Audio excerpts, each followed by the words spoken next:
Hey guys, welcome to another Jurassic World Alive video, and today we got a bit of a gift from one of my alliance mates, Marktheshark. I'm pretty sure is the only one to have a Gemini-Titan in the game at the moment, and he sent us the footage of him creating the dino, and it should be pretty cool. So let's go over it. All right, this is the lab, obviously. Okay, here's Koolabourgiana.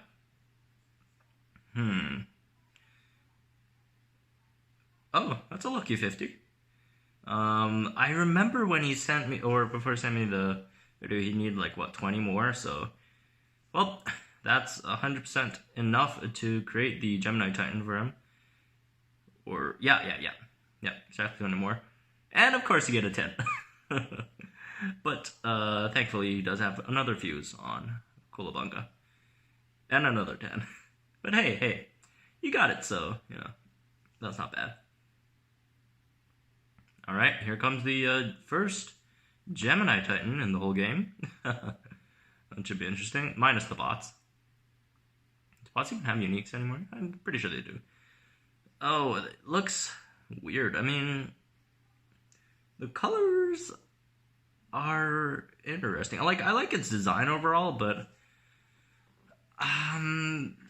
I'll have to say the color scheme is a bit interesting, the choices, but, anyways, when moves, null strike, decel rampage, instant distract, long protection, and,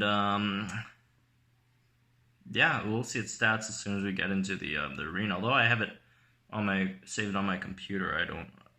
I don't have the stat sheets out at the moment, but, yeah, we'll see that in a bit.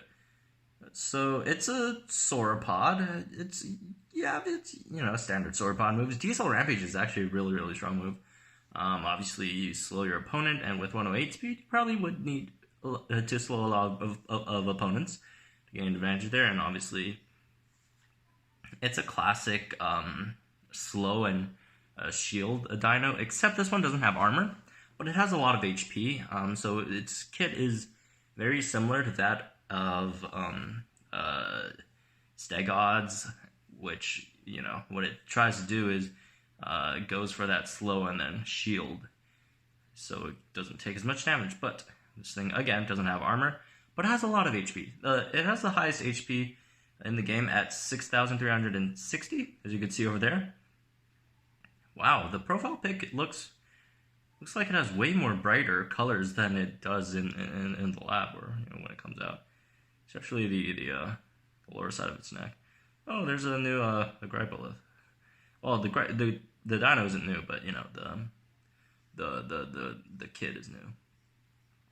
All right. I didn't see its damage. I think its damage was what, 1.1k or something, or was it 1,000? Ooh, got a crit there. 5% crit though. Oh, the rending counterattack though, especially with someone with as much HP as Gemini-Titan does. So that kind of hurt. Gripolith now with that 1k base. It's not horrible. Anyways, diesel energy. What did a Gemini just use? Oh, Gemini used long prod. Immobilize. That's a new move. That's a priority stun and then lockdown for 2 turns. I'm mixed on this move. It can be good for certain dinos, against certain dinos, but for the vast majority of dinos, you're gonna face it actually helps your opponent, that move. So I don't know. I don't have a really good opinion on that move. And I guess here is, oh, got regen as well now. Gripolith is crazy, man. Just regen to max health and then takes down this Gemini-Titan. Poor thing. Wow, that's a lot of damage on that rending counter. Here's the thing with Gemini. To me, like, it really, and I discussed this with Mark as well, and he, for the most part, agrees. Doesn't really serve too much of a purpose. Like, if you look at tanks, sure, we got a unique tank, although we had, like, a bunch of unique tanks already, but people just keep on asking, hey, Ludia, give us a unique tank. We still don't have a unique tank. There's 3 or 4 or 5 unique tanks in the game already, but people just don't have really weird definitions of tanks. But you know, that aside, here is a unique sauropod tank, and my problem with Gemini is, and we discussed it with Mark as well, is it's hard to choose it over any of the other legendary tanks. Say, like, why give a reason why you would use Gemini-Titan over, say, Stegadius or Gigaspica or Notapad-Titan or any of the other legendary tanks. Like, why would you use it over them? It is extremely hard to create, extremely hard to level up, and at the end of the day, it could be better than them, in some scenarios, but, like, is it really worth it? Because, the lack of armor really does hurt it quite a bit. It has a lot of HP, again, but there are so many dinos who could deal with that now, especially with rending now being a thing. That's a distraction. With a rending being a thing, and then also, bleed is gonna, come back big, I think, in this patch due to the rise of dinos like Dioraja, Gripo, and some other tanks. Bleed might make a comeback this patch, and then obviously you got the new bleeders, Spinonyx and Erlicospix. So I don't think Gemini-Titan's in that great of a scenario, and also you got the huge tank buster still, the 109 tank busters, Tenontorex and Thorodolosaur, which Thorodolosaur can charge you, so you don't have that much of an advantage with the Cell Rampage, and then Tenontorex could just Superiority Strike against you, and then still... no, it doesn't gain... Wait, does it keep its speed advantage? It's what, 33... Wait, didn't Superiority Strike get buffed? Isn't it like 50% or something now? I can't remember, but, you get the point. Like, it really isn't that great in the meta right now. Like, it doesn't really have a really great... Well, although, it still does the stuff that... It still does what tanks do, and it does it pretty great. Just to give it a bit more credit, I guess. It's a great option against dinos like Dylorkyrus, or Eudorhynix, or Erlodom, which those are the dinos you would expect your tanks to do well against. Or else, why would you run your tank if they're going to, like, lose to things that it doesn't really do well, or things that it should do well against? So that's a bit of a problem. And this first match ends here, and hopefully we can see a bit more of Gemini. Hopefully it does do something this time instead of just dying to a Gripelith. But, it's not Gripelith as well. Gripelith, it's one of its main roles is to kill tanks, right?